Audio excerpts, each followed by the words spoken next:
Oke, bismillahirrahmanirrahim. Assalamualaikum warahmatullahi wabarakatuh. Ya, karena waktu sudah menunjukkan pukul 5 lebih, sedangkan jadwal perkuliahan kita seharusnya sudah dimulai pukul 5 tadi, sehingga saya akan segera memulai sesi perkuliahan live streaming ini, ya, dan saya akan record, sehingga nanti bagi teman-teman yang berhalangan hadir karena kesibukannya ataupun karena urusan yang lain gitu ya, teman-teman masih bisa mengikuti mata kuliah sesi kedua ini. Oke ya, saya akan coba share materi perkuliahan kita hari ini terlebih dahulu.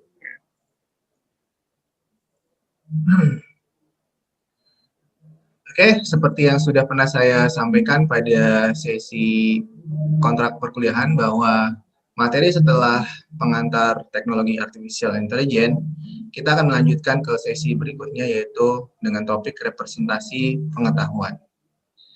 Dan bagi teman-teman yang ingin mendapatkan modul ini, teman-teman bisa mengunduhnya melalui halaman atau URL yang tertera di slide atau di screen.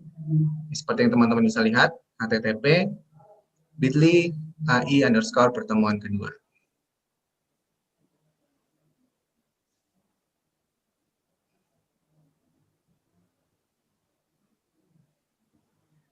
Nah, teman-teman, pada pertemuan yang kedua ini, kita sudah akan mulai melakukan implementasi artificial intelligence, lebih tepatnya kepada mengimplementasikan representasi pengetahuan menggunakan bahasa pemrograman tertentu. Sehingga kita sudah akan secara efektif belajar berinteraksi dengan tools. Ya. Seperti yang sudah pernah saya sampaikan di sesi-sesi sebelumnya bahwa perkuliahan kita akan lebih banyak materi yang bersifatnya praktikum dibandingkan dengan hanya sekedar teori. Nah, teman-teman, adapun pokok pembahasan kita pada pertemuan kali ini adalah yang pertama, kita akan membicarakan tentang definisi representasi pengetahuan. Lalu kita akan juga membahas tentang representasi pengetahuan secara logik, lalu programmable logic, dan contoh representasi pengetahuan dengan prolog. Nah, teman-teman, prolog ini adalah bahasa pemrograman yang akan kita gunakan ya untuk mengimplementasikan representasi pengetahuan. Tujuan belajar kita tentu akan selaras dengan pokok pembahasan ya. Di antaranya teman-teman akan memahami mengapa representasi pengetahuan diperlukan dalam sistem kecerdasan buatan, lalu memahami cara representasi pengetahuan yang baik, memahami bahwa dengan representasi pengetahuan yang tepat, sebuah permasalahan akan dapat diselesaikan. Ya. Nanti teman-teman akan lebih jelas ya setelah kita berinteraksi langsung dengan programnya ya, ketika kita sudah melaksanakan sesi praktikum. Oke, langsung kepada pembahasan yang pertama yaitu representasi pengetahuan. Di situ teman-teman bisa melihat definisinya ya. Akan saya bacakan terlebih dahulu bahwa representasi pengetahuan adalah sebuah cara yang dilakukan agar sebuah mesin atau aplikasi memiliki basis pengetahuan. Basis pengetahuan yang di sini yang dimulai adalah basis pengetahuan yang valid, yang memadai, agar dapat memecahkan sebuah permasalahan yang spesifik. Nah, ini akan saya jelaskan terlebih dahulu ya teman-teman. Di sesi sebelumnya, di pengantar artificial intelligence, kita sudah membahas bahwa untuk bisa mengimplementasikan sebuah aplikasi yang cerdas, kita membutuhkan dua buah elemen. Elemen yang pertama adalah bernama knowledge base atau basis informasi. Nah, inilah topik yang akan membahas bagaimana kita memberikan knowledge base kepada aplikasi. Ya. Knowledge base tentunya berhubungan dengan permasalahan yang sedang kita coba untuk selesaikan. Jadi permasalahannya sifatnya adalah spesifik. Ya, jadi saya ingin berusaha mengaitkan apa yang sudah kita bahas di pertemuan pertama, di sesi pertama dengan apa yang akan kita bahas saat ini gitu ya. Jadi elemen sebuah artificial intelligence itu seyogianya memiliki basis informasi yang baik dan memiliki kemampuan inferensi yang baik juga, ya, kemampuan dalam mengambil kesimpulan inferensi itu. Sedangkan knowledge base adalah basis informasinya itu sendiri. Nah, dari pemahaman tersebut, nah kita akan mencoba membuat knowledge base atau basis pengetahuan. Ya. Nah, kita lanjutkan. Representasi pengetahuan merupakan kumpulan fakta dan informasi yang harus dapat diimplementasikan menggunakan bahasa pemrograman dan mudah untuk diekspresikan. Sehingga bahasa pemrograman akan sangat menentukan bagaimana sebuah representasi pengetahuan akan diimplementasikan. Jadi maksudnya kayak gini, teman-teman. Nah, representasi pengetahuan yang akan kita coba implementasikan itu haruslah representasi pengetahuan yang dapat diimplementasikan oleh bahasa pemrograman komputer. Nah, kita tahu bahwa beragam bahasa pemrograman komputer itu ada di luar sana gitu ya, bermacam-macam, banyak sekali bahasa pemrograman. Nah, sehingga cara mengimplementasikan representasi pengetahuan itu juga tergantung dari bahasa pemrograman yang kita gunakan. Nah, disinilah maksudnya gitu ya. Jadi, kita akan menggunakan bahasa pemrograman yang spesifik untuk mengimplementasikan representasi pengetahuan ini. Sehingga ketika kita menggunakan bahasa pemrograman yang lain, itu kemungkinan akan sedikit berbeda cara mengimplementasikan representasi pengetahuan ini. Dan saat ini kita akan menggunakan bahasa pemrograman Prolog. Ya.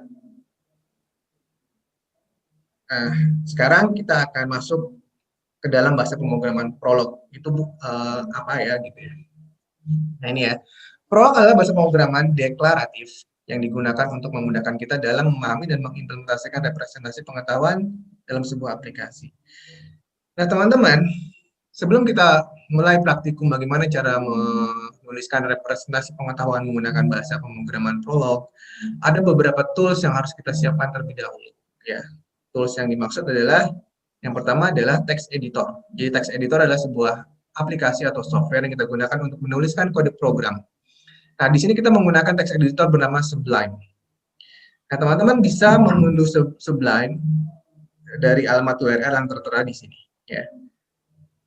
https://www.sublimetext.com/3. Disitulah teman-teman bisa mendownload versi dari Sublime Text Editor yang teman-teman butuhkan. Jadi disesuaikan dengan operating system yang teman-teman gunakan. Kalau teman-teman menggunakan Windows 32 bit ataupun Windows 64 bit, teman-teman bisa menyesuaikan untuk mengunduh file ya gitu ya. Begitupun jika teman-teman menggunakan Mac ataupun menggunakan Linux, teman-teman bisa menyesuaikan memilih link yang tepat. Ya, di situ sudah sangat jelas bagian mana yang teman-teman harus unduh dan cara menginstal pun gampang ya. Saya rasa tidak perlu dicontohkan bagaimana cara menginstal, tinggal teman-teman ikuti petunjuk instalasinya, ya, kurang lebihnya tinggal menekan tombol next sampai selesai sampai finish gitu. Nah, berikutnya kita membutuhkan sebuah compiler, teman-teman. Compiler dari Prolog. Jadi Prolog compiler ini adalah sebagai engine yang akan mengcompile kode program yang kita tuliskan. Ya, jadi dua buah software yang berbeda. Satunya adalah untuk hanya mengetikkan, satunya adalah untuk mengcompile. Dan nama compilernya adalah SWI Prolog Compiler dan dapat diunduh melalui URL yang tertera di sana, teman-teman ya.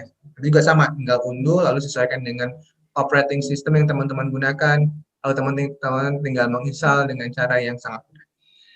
Nah, tetapi ada beberapa hal yang perlu saya sampaikan kepada teman-teman tentang bagaimana cara teman-teman menginstal SWI Prolog di komputer atau di laptop teman masing-masing ya.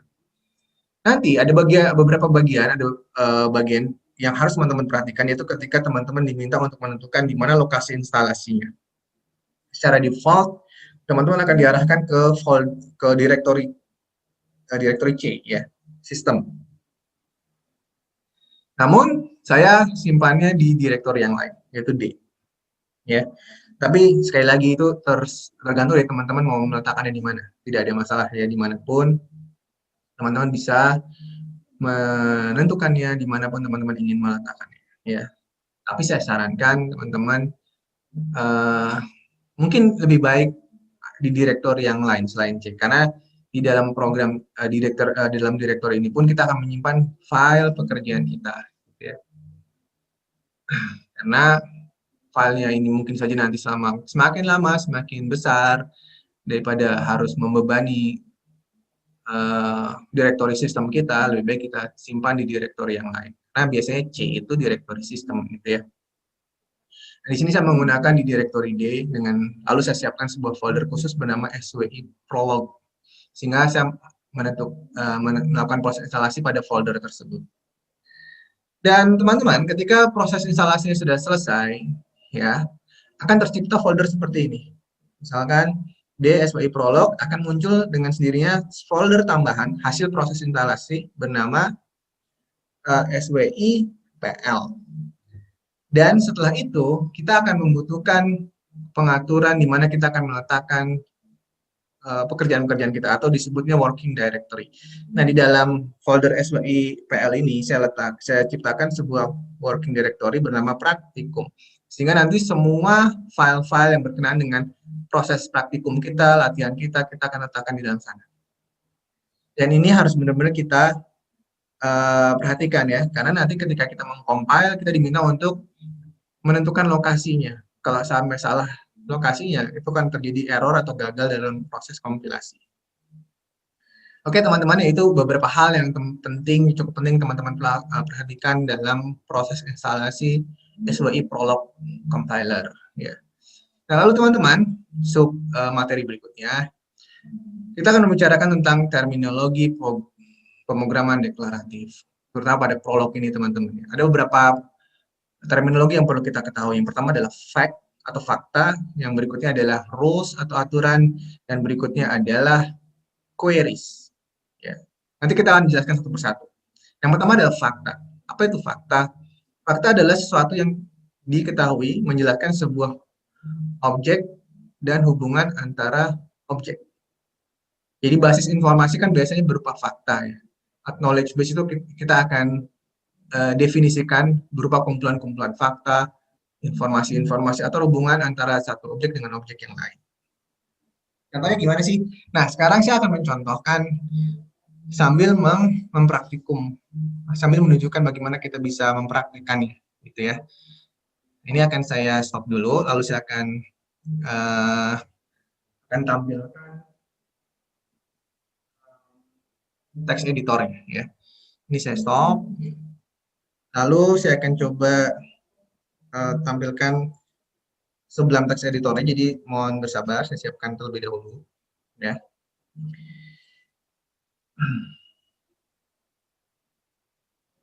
Lalu akan saya share ulang.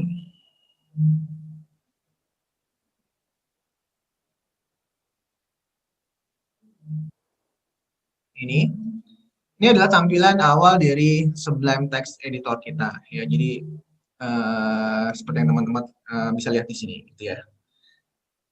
Oke, nah sekarang seperti yang sudah saya sampaikan tadi, bahwa di awal kita tadi telah menentukan working directory. Nah, pada Sublime Text Editor ini, kita akan melakukan proses open folder, kita arahkan di lokasi di mana kita tadi menentukan working directory kita. Kebetulan tadi ada di D, ya, lalu di SWI Prolog, lalu SWI PL, dan sebuah folder bernama praktikum. Kalau kita select folder, maka di sanalah kita akan membukanya, seperti yang teman-teman lihat di sini. Ya. Itu adalah folder, yaitu tempat di mana kita akan menyimpan pekerjaan kita. Ya.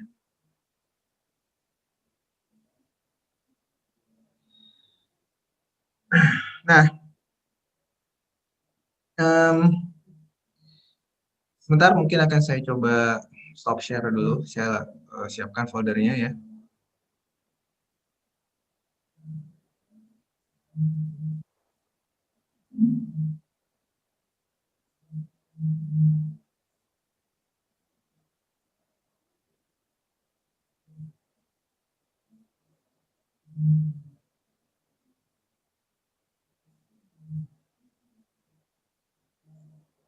Oke ya, ini foldernya sudah disiapkan. Di sini terlihat bahwa ada folder praktikum, berarti kita sudah berada di folder yang tepat. Ya. Nah, jika teman-teman bisa melihat di sini ada beberapa file yang sudah tersedia. Ini adalah file-file yang sudah saya buat untuk pertemuan-pertemuan kuliah sebelumnya, gitu ya. Nah, sekarang kita akan membuat sebuah file baru, teman-teman. Kita beri nama di sini new file. Ya, lalu kita simpan file save as, kita simpan dengan nama sini apa ya, video video B2 ya, video kedua, pertemuan kedua. Jangan lupa ekstensinya adalah prolog, yaitu .pl. Jadi yang teman-teman harus perhatikan, setiap kali kita akan menyimpan file kita, kita tambahkan ekstensi .pl ya, agar compiler SBI kita mengetahui bahwa ini adalah file prolog gitu ya. Kita simpan. Oke, sekarang kita akan melanjutkan ke pembahasan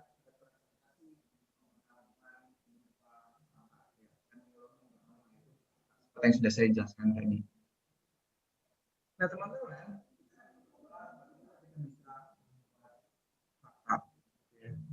namun kita nanti akan membuat,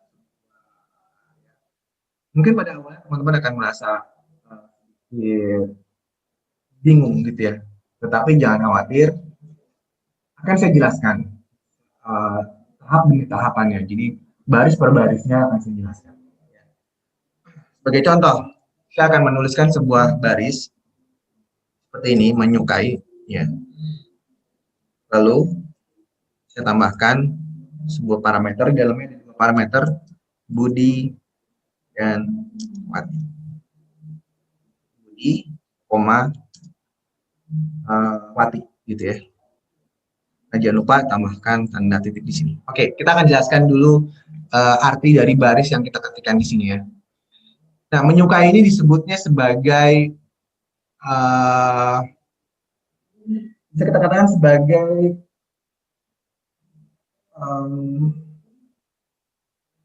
predikat ya. Bisa kita sebut sebagai predikat. Dan Budi, Wati ini kita anggap sebagai parameter ya, atau argumen. Sekali lagi, menyukai ini adalah predikat, sedangkan yang saya sedang highlight ini adalah argumen yang pertama, dan ini adalah argumen yang kedua. Dan keseluruhan ini kita anggap sebagai statement ya. Dan setiap statement itu diakhiri dengan tanda titik. Ini wajib. Gitu ya. Dan teman-teman, ketika kita menyebutkan argumen, ya, baik itu argumen yang pertama, ya, itu harus dimulai dengan huruf kecil. Ya, huruf kecil semua. Dimulai dengan huruf kecil, karena kalau huruf besar itu nanti dianggapnya sebagai variabel. Sekali lagi, dalam prolog, argumen itu huruf kecil dan predikat pun huruf kecil. Ya, jadi dia bersifat case sensitif, besar kecilnya huruf dianggapnya sesuatu yang berbeda, sehingga kita benar-benar harus tertib dalam mengetikkannya. Jika memang harus diketikkan dengan huruf kecil, maka kita harus disiplin, ya, mengetikkannya juga harus mengikuti aturannya. Jika tidak akan terjadi error. Gitu ya. Sekali lagi, cara membacanya adalah Budi menyukai Wati. Ini anggapnya ini sebuah fakta. Ya. Anggapnya ini sebuah fakta bahwa kita sedang memberikan sebuah fakta atau knowledge base kepada sistem kita bahwa Budi menyukai Wati. Ya. Nah, lalu kita juga akan menambahkan fakta yang lain. Menyukai. Ini Wati ternyata juga menyukai Budi.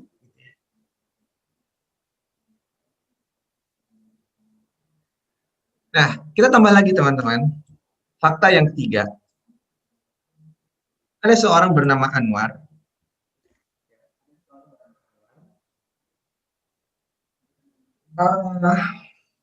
Dia menyukai Ami. Namun, kita tidak akan tambahkan fakta berikutnya bahwa Ami juga menyukai Anwar. Tidak. Berarti di sini ada yang saling menyukai dan terlihat ada yang tidak. Ada hanya salah satunya saja. Gitu. Nah, ini 3 buah fakta. Oke, 3 buah fakta yang sedang kita tuliskan di sini. Lalu kita simpan teman-teman. Save all. Nah, kita sekarang akan coba beralih ke terminologi berikutnya. Ya, terminologi berikutnya tadi kan sudah saya sebutkan di awal ya. Terminologi yang pertama adalah fakta, yang kedua berisi rules atau aturan.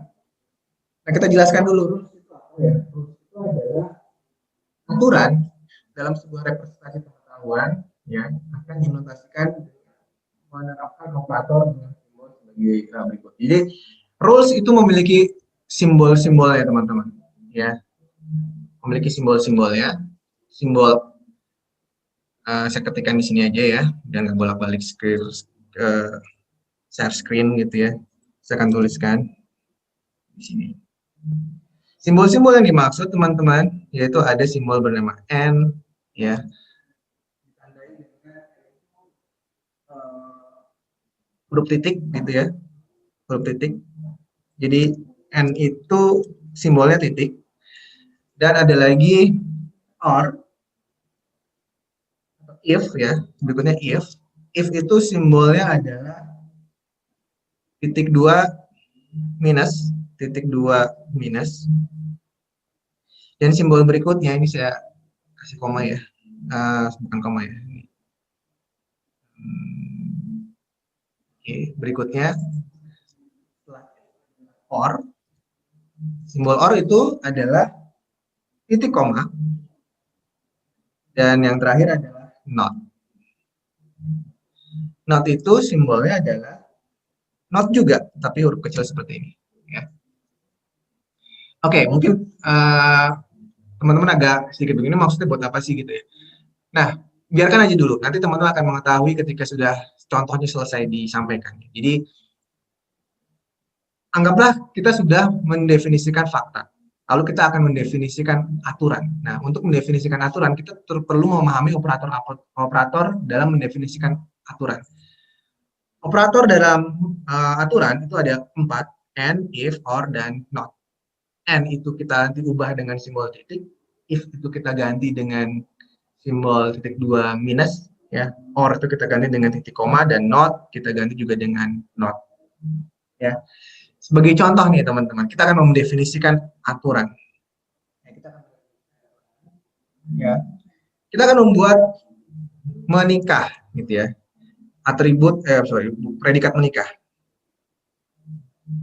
Ya, predikat bernama menikah.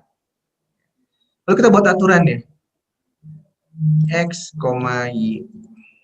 Nah, nanti saya akan jelaskan, saya selesaikan dulu tulisan ini ya, teman-teman. Menyukai X, Y, dan menyukai Y, X. Ini artinya gini, kita sedang mendefinisikan sebuah aturan bahwa seseorang itu akan menikah dengan syarat, ya, rules dengan aturan bahwa, jadi simbol ini kan simbol if ya, ini simbol if teman-teman, seperti yang saya katakan di atas, cara bacanya jika dan hanya jika ini ya. Jadi menikah antara dua orang gitu ya, antara satu orang dengan orang yang lain, karena di sini argumennya ada dua ya, itu hanya akan terjadi jika dan hanya jika X menyukai Y dan Y juga menyukai X. Jadi sama-sama.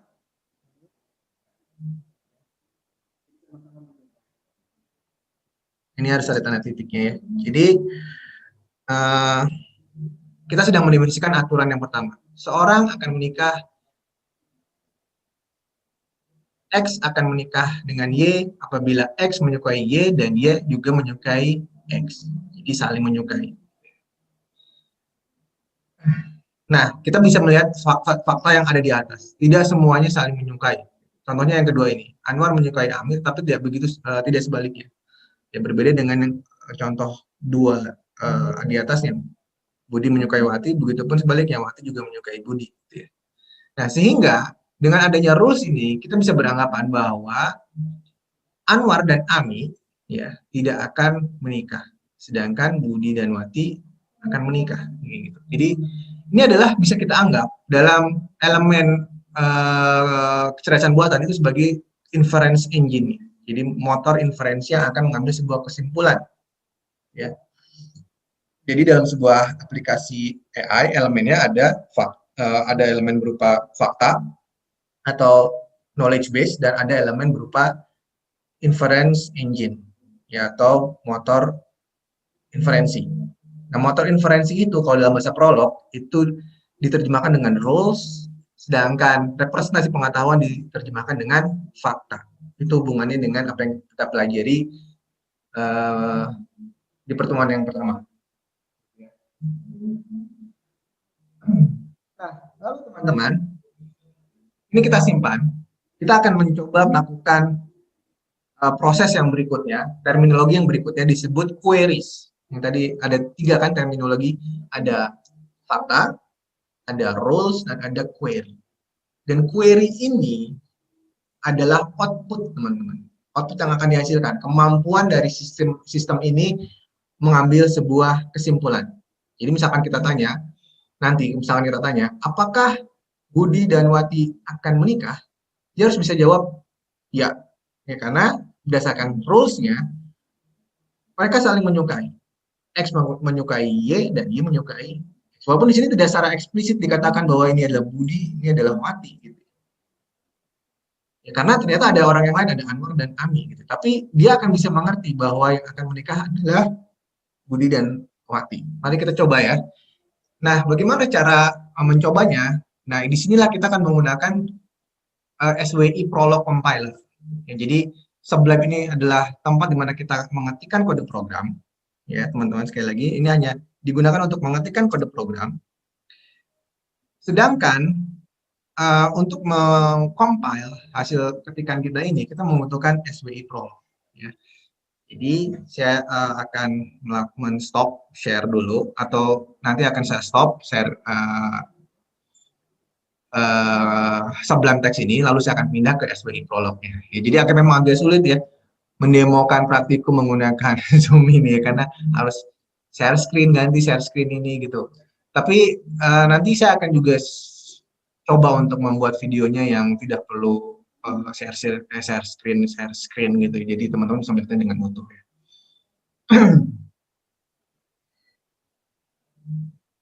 Mohon bersabar sebentar, saya akan siapkan SWI Prolog-nya.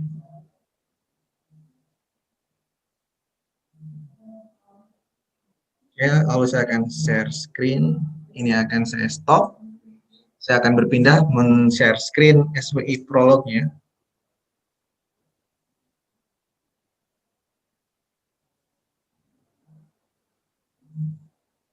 Ya, bentuknya konsol seperti ini, teman-teman. Ya, memang tidak terlalu enak untuk dilihat gitu ya, karena bentuknya berbasis teks. Ya. Memang di awal-awal ini kita akan menggunakan program yang berbasis teks yang sangat ringan untuk dijalankan. Ya, nanti di sesi terakhir baru ketika kita membuat game baru kita pakai software Unity 3D gitu ya. Tapi ini adalah software yang sangat direkomendasikan ketika kita ingin mencoba memahami bagaimana representasi pengetahuan itu diimplementasikan. Baik, simpan baris programnya ya.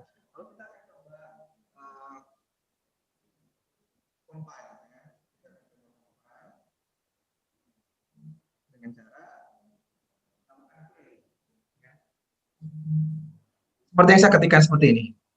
Ya, kurung buka siku, kurung tutup siku, lalu kita tambahkan tanda kutip ya untuk mengapit letak dari file yang kita buat tadi.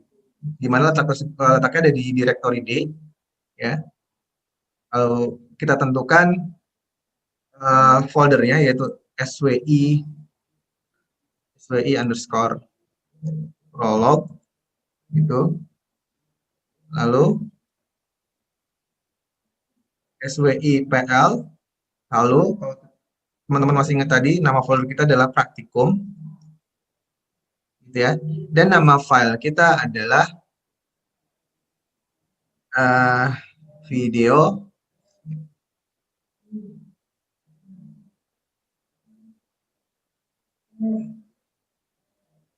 video2.pl ya, video2.pl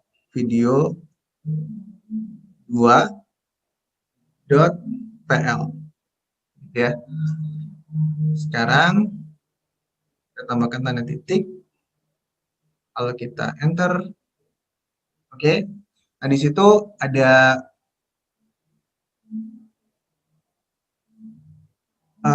error gitu ya. Ketika kita mendapatkan error seperti ini, ya ada beberapa error dan ada yang tidak error gitu ya.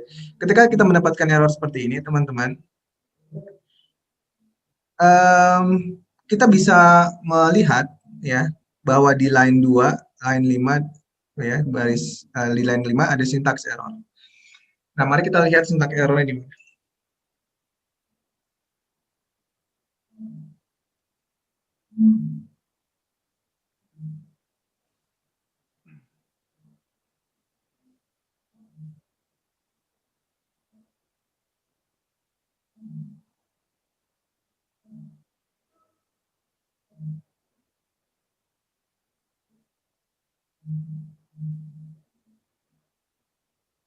Oke, kita lihat sebentar di sini.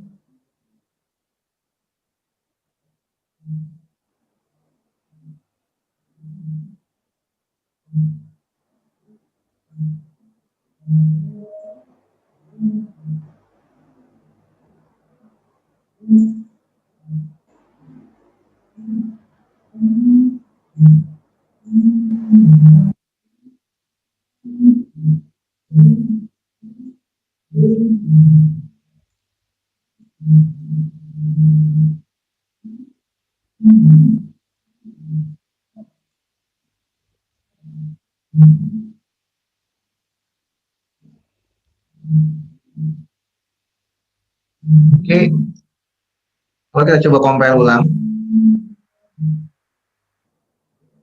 Nah itu ya, tadi ada beberapa yang saya ngetik-ngetik tadi untuk menjelaskan teman-teman itu kan belum saya tutup ya, belum saya hapus, itu saya hapus, lalu saya compile ulang. Karena itu kan hanya untuk memudahkan teman-teman untuk paham bahwa ada operator macam-macam tadi ya, itu harus dihapus. Karena kalau nggak dihapus dia nggak paham itu bahasa apa gitu. Tadi setelah saya hapus, lalu saya compile ulang, dan di sini tidak terjadi error dengan bisa melihat adanya notifikasi true, artinya sudah selesai di compile tanpa ada error. Sekali lagi, jika nanti teman-teman mengikuti video ini, errornya dikarenakan adanya penjelasan saya yang menyatakan tadi ada operator and, or, yang saya ketikkan di sebelumnya itu harus dihapus terlebih dahulu ya. Oke teman-teman, nah, sekarang seperti yang sudah saya sampaikan tadi, kita akan mencoba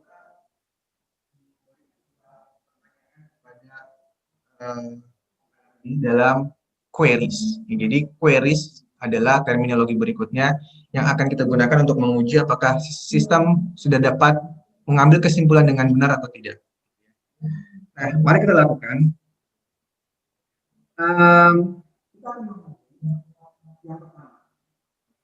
Sekarang kita melakukan pengujian sesuai dengan fakta. Ya. Jadi kan menyukai Budi, menyukai Wati kan ya. Kalau ini sesuai dengan fakta yang kita tuliskan di Sublime. Seharusnya ini sistem akan mudah dalam mengambil kesimpulan karena tidak ada sesuatu yang berbeda ya. Kita enter. Nah, itu true. Berarti benar. Benar. Budi adalah menyukai Wati. Jadi di sini ternyata sistem mampu mengambil sebuah kesimpulan yang benar gitu ya. Lalu sebaliknya, menyukai Wati, Budi. Ya, ini kebalikannya. Apakah sistem masih bisa memberikan pernyataan yang benar dengan true gitu ya? Nah, masih bisa juga true. Jadi benar ya. Karena tadi juga kita dari di basis pengetahuan fakta, kita mengetikkan fakta seperti ini, yaitu begitupun Wati menyukai Budi. Lalu kita ketikkan lagi fakta berikutnya, kita uji lagi menyukai gitu ya, Anwar dan Ami tadi ya. Ini sengaja saya memberikan contoh yang sederhana agar teman-teman bisa paham terlebih dahulu. Nah, ini juga masih true. Sekarang kita coba yang tidak ada di fakta. Di fakta kita tidak mengetikkan bahwa sebaliknya Ami juga menyukai Anwar. Tidak kan ya? Mari kita sekarang tes. Menyukai. Ini kebalikannya, Ami, Anwar. Seharusnya dia akan menghasilkan false.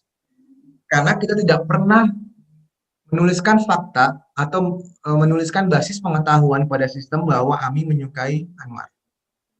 Nah itu, teman-teman bisa lihat hasilnya adalah false. Karena memang kita tidak pernah mendefinisikan, membuat basis pengetahuan bahwa Ami menyukai Anwar.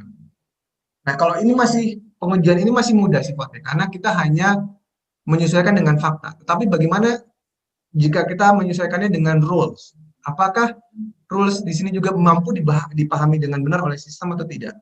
Rules kita tadi apa? Kita membuat sebuah rules bernama menikah, jadi kita membuat rules bernama menikah, ya. Bahwa terjadi kepada yang sama-sama menyukai. Mari kita coba sekarang.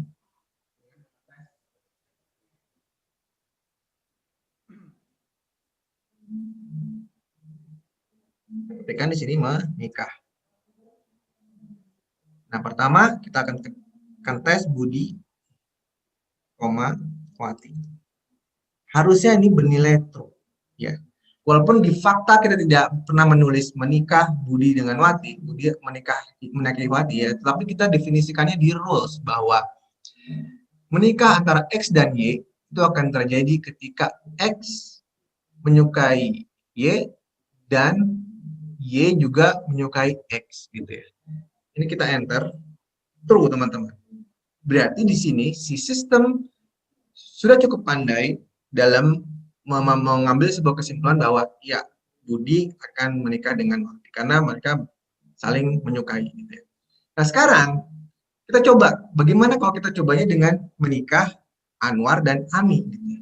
Seharusnya jawabannya false, ya, karena rules-nya tidak terpenuhi, ya, karena di rules itu tidak terpenuhi karena Ami sebaliknya tidak menyukai Anwar, gitu ya.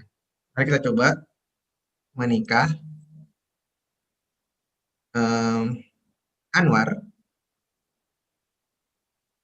Ami, gitu ya. Harusnya hasilnya false, ya, karena kita tidak menyebutkan bahwa Ami juga menyukai Anwar, itu ya, false. Oke, berarti sampai sini teman-teman, seluruh fakta yang kita ketikkan tadi di sebelum text editor dan rules yang kita definisikan juga itu sudah mampu dipahami oleh sistem melalui inference engine-nya dan ditunjukkan dengan bukti bahwa ketika kita melakukan queries, ya dia mampu memberikan sebuah kesimpulan yang tepat, gitu ya. Nah, inilah secara sederhana cara kerja dari artificial intelligence. Dia mampu mengambil sebuah kesimpulan dari fakta-fakta yang dia miliki dan dari rules-rules yang dimiliki, yang kita inputkan ke dalam sistem.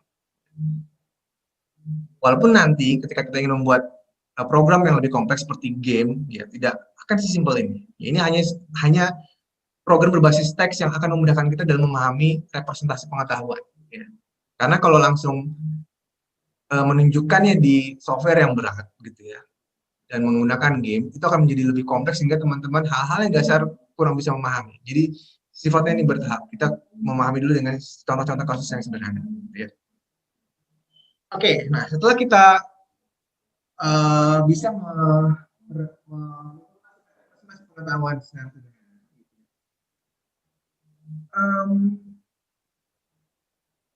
kita akan coba jadi ini akan saya stop share, gitu ya, akan saya stop share dan akan saya tampilkan kembali sebelumnya untuk menyampaikan contoh yang sederhana. Ini ya, tadi kan ada tulisan yang menjelaskan tentang and dan or, gitu ya. Itu saya hapus karena tadi itu menimbulkan error, karena itu bukan dari bagian dari program yang akan kita ketikkan, gitu ya. Nah, kita akan membuat basis pengetahuan berikutnya. Oke. Nah, di sini kita sudah membuat sebuah rules bernama menikah.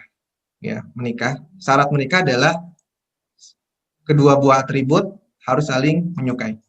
Nah, sekarang bagaimana kalau kita membuat syarat yang lain? Ini bukan menikah, hanya berteman. Berteman kan boleh ya, nggak mesti harus saling menyukai, tetap jadi teman, gitu ya. Nah, anggaplah kita membuat untuk berlatih ya, untuk berlatih membuat rules berikutnya. Misalkan rules berikutnya, misalkan bernama pertemanan. Pertemanan antara X dan Y, X dan Y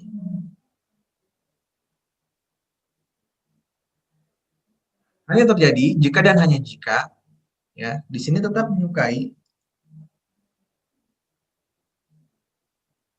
X, Y, tapi sekarang kita menggunakan operator yang lain. Kalau yang di atas ini menggunakan operator N, ya masih ingat tadi ya simbol N itu koma, sedangkan operator OR simbolnya ada titik koma, beda ya. Jadi OR itu atau, ya OR itu atau, kalau N itu dan.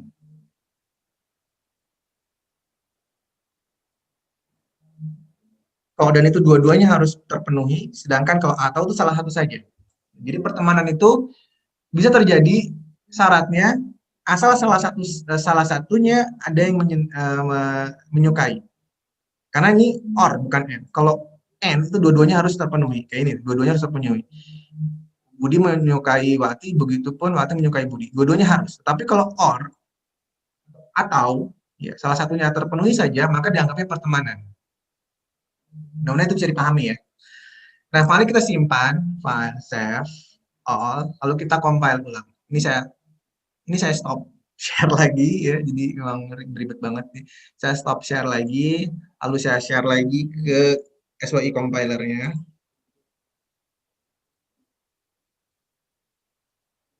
Nah, ini ya kita akan uji coba menggunakan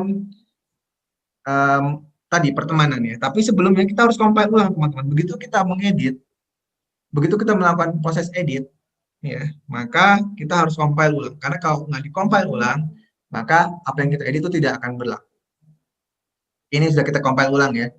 Nah, kita akan tes sekarang. Pertemanan.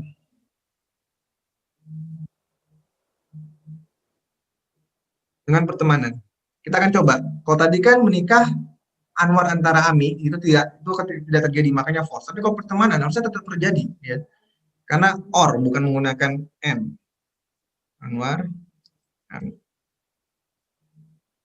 Itu ya. Sekarang nilainya true karena sifatnya hanya pertemanan.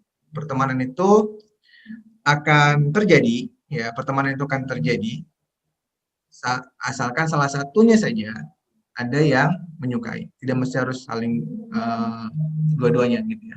Nah, ini contoh sederhana tentang bagaimana kita mendefinisikan fakta dan rules, lalu kita melakukan proses queries atau inference engine kepada fakta dan rule tersebut.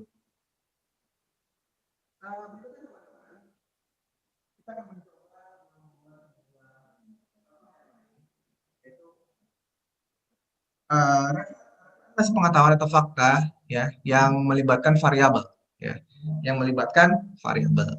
Jadi sekali lagi ini saya stop share gitu ya. Lalu saya share kembali ke Sublime-nya. Oke. Lalu ini saya akan hapus ya.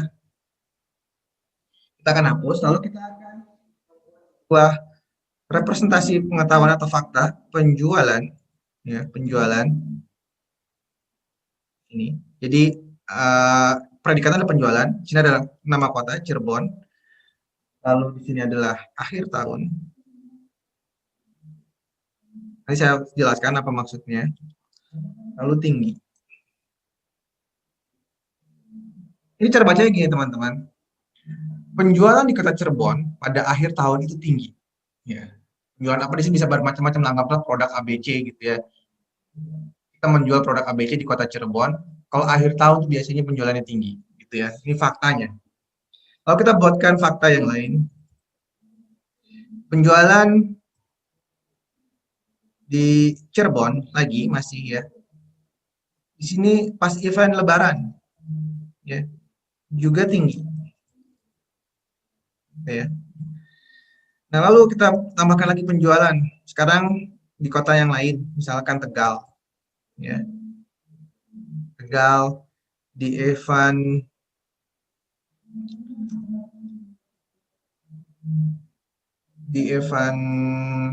apa ya, misalkan awal tahun ya, awal tahun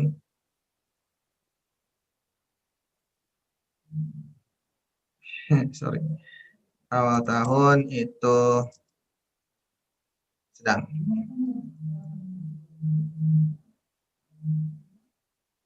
ya, atau istilah sedang ini ya udah sedang gitu aja ya. Lalu berikutnya kita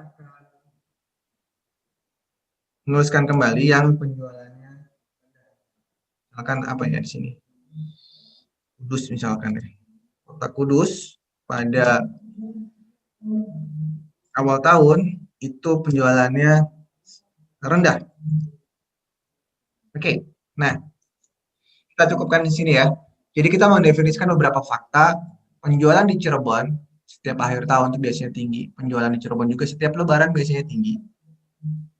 Atau hari raya gitu biasanya tinggi. Penjualan di Tegal awal tahun tuh sedang gitu ya. Dan di Kudus untuk awal tahun biasanya rendah. Ini karakteristik yang terjadi di kota-kota yang berbeda dan di momen-momen yang berbeda. Ada akhir tahun, ada Lebaran dan awal tahun. Misalkan gitu ya. Nah, sekarang ini kita simpan, save all gitu ya. Lalu seperti tadi ya kita akan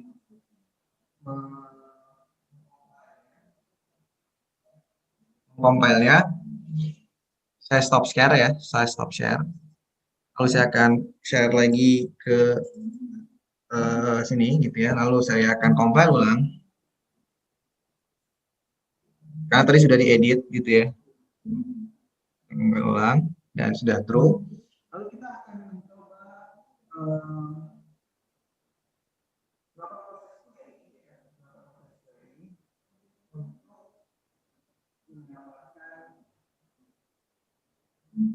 sebuah kesimpulan ya berkenaan dengan yang misalkan seperti ini. Kita ketikkan penjualan,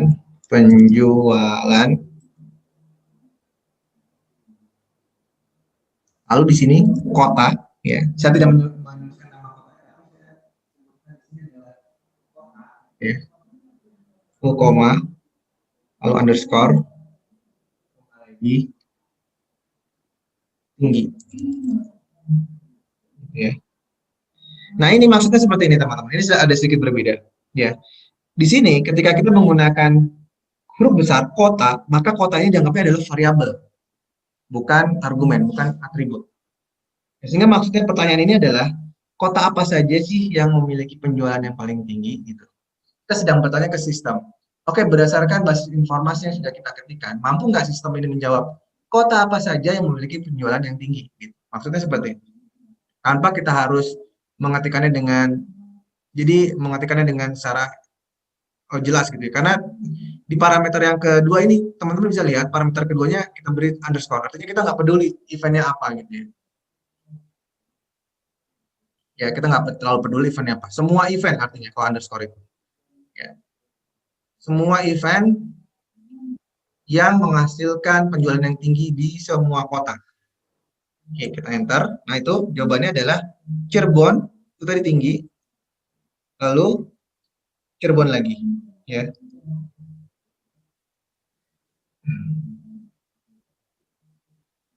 Ya, karena tadi Tegal dan Kudus itu satunya adalah sedang dan satunya adalah rendah. Ya, berarti yang mendapatkan penjualan yang tinggi adalah ada di kota Cirebon. Yang satunya di event akhir tahun dan satunya di event Lebaran kalau nggak salah. Seperti itu. Lalu kita ingin coba dengan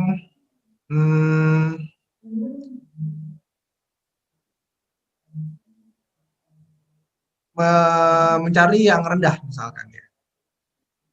Yang awal tahunnya rendah misalkan. Kita ingin mencari query yang awal tahunnya rendah. Berarti di sini penjualan lalu kota yang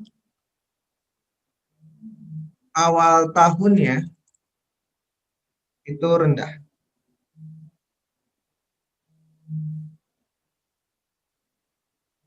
Nah, itu Kudus. Ya. Dia mampu mencari informasi tersebut. Ya.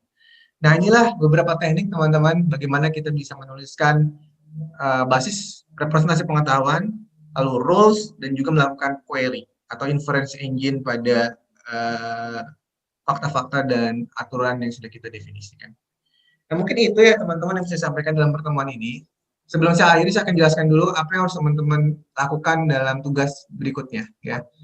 Saya stop share, lalu saya akan jelaskan tugas yang harus teman-teman kerjakan. Nah, tugasnya teman-teman bisa teman-teman dapatkan di modul yang sama, ya, di bagian akhir. Di modul yang sama di bagian akhir, teman-teman bisa scroll ke bawah, lalu di situ ada latihan mandiri. Ya, akan saya jelaskan sebentar, ya. Nah, kerjakan soal-soal berikut di bawah ini dengan cermat dengan ketentuan sebagai berikut. Jadi ada ketentuannya dulu.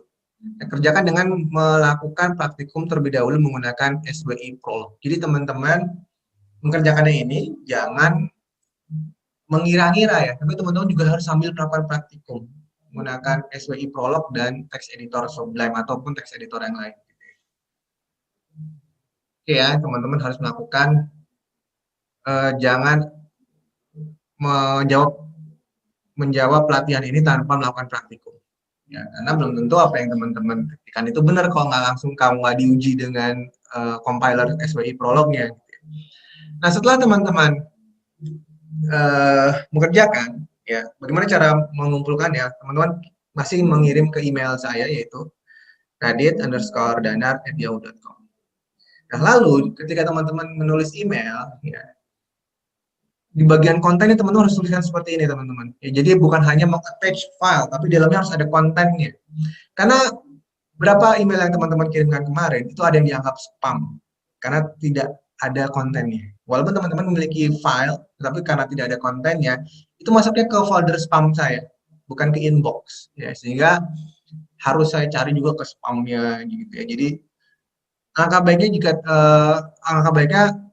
jika tugas teman-teman tidak dianggap sebagai spam, gitu ya. Jadi teman-teman di dalam kontennya tuliskan nama tugasnya, yaitu tugas praktikum modul 2. Lalu nama kelasnya silakan ketikkan nama kelasnya masing-masing, NIM-nya silakan ketikkan NIM-nya masing-masing, dan nama mahasiswa silakan ketikkan nama mahasiswa masing-masing. Lalu teman-teman juga kasih subjeknya. Subjeknya seperti ini, tugas AI, sesi 2, kelas NIM, dan nama.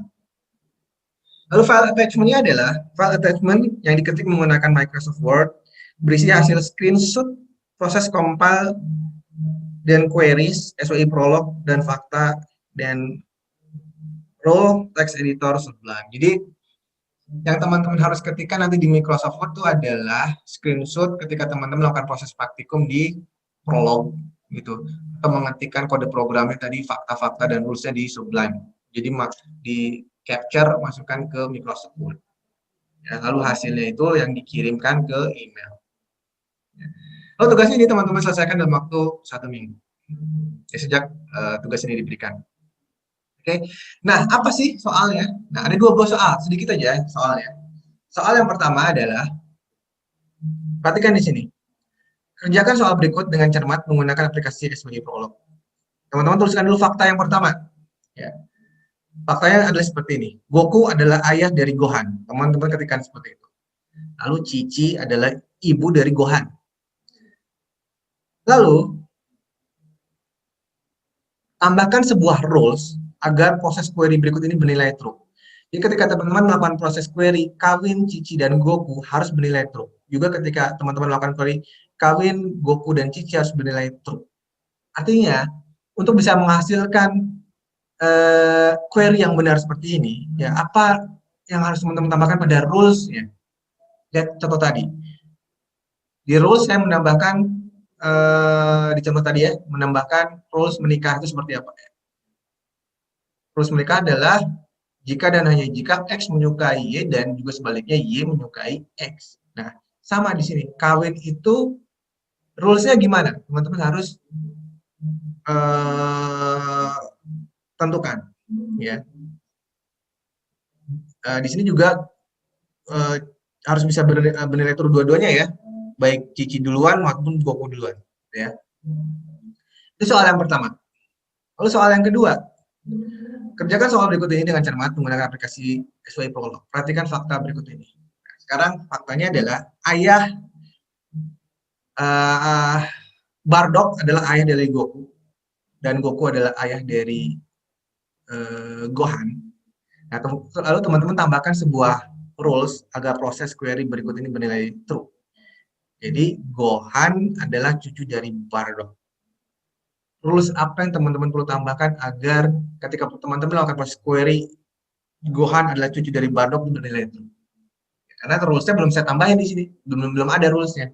Jadi dua soal ini baru ada fakta, belum ada rules, dan ada query yang diinginkan, ya, sehingga teman-teman harus memberikan rules tambahan agar query-nya ini bisa di-compile dengan benar. Ya, itu tugasnya teman-teman.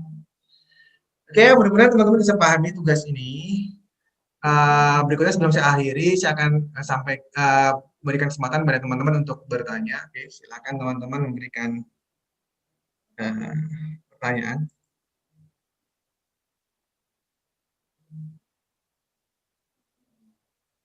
Pak, mohon izin bertanya, Pak. Ya, silakan, Mas. Ini Bapak tuh punya akun YouTube kan, Pak? Ya, betul. Iya, ini nanti kan dimasukin ke akun YouTube ya, Pak ya? Pelajaran yang ini sekarang. Iya, ini sedang saya record. Nanti begitu recordnya sudah selesai, lalu saya upload ke YouTube. Seperti yang kemarin juga kan, yang pertemuan pertama udah ada di YouTube ya. Iya, nama akun YouTube-nya apa ya, Pak? Netcloud Access. Netcloud Access. Nanti saya coba di chat ya. Oh iya, Pak. Terima kasih, Pak.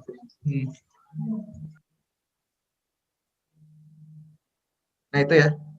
Ada di chat Netcloud Access.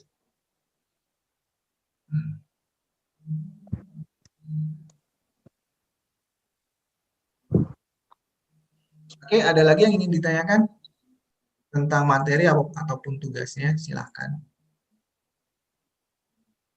Ini masih mudah ya teman-teman. Kita masih praktikum menggunakan berbasis konsol, ya, teks. Tapi nanti seiring dengan perkuliahan kita akan lebih bertambah lagi tingkat kesulitannya, Pak, maaf mau nanya. Ya, silakan, Mbak. Kalau SWI Prolognya download dulu berarti, Pak? Iya, itu di modul ada semua link downloadnya ya. Coba saya share sebentar ya. Oh. Nah, ini teman-teman bisa di bagian awal bagaimana mendapatkan software-software yang dibutuhkan, sudah ada penjelasannya di modul tersebut. Dan modul ini teman-teman bisa dapatkan di sini ya, bit.ly AI pertemuan 2. Nanti modulnya juga ada di sana, lalu link videonya ada di sana, walaupun nanti ketika diklik linknya larinya ke YouTube gitu ya.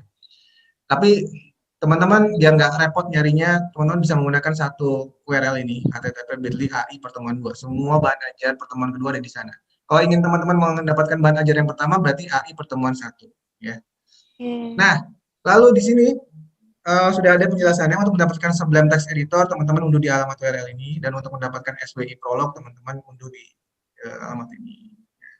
Dan cara proses instalasinya pun sangat mudah, tinggal ikuti saja. Mungkin di bagian SWI Prolog ini teman-teman perlu baca ini, bagaimana cara mengatur working directory-nya, gitu ya. Oke, terima kasih, Pak. Gimana? Iya, terima kasih ya, Pak. Ya, sama-sama. Oke, ada lagi teman-teman yang ingin ditanyakan? Pak, maaf izin bertanya. Ya, silakan, Mbak.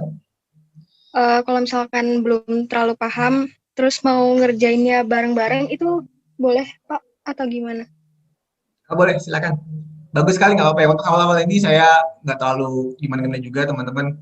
Silakan saling berdiskusi dengan rekan-rekannya, gitu ya.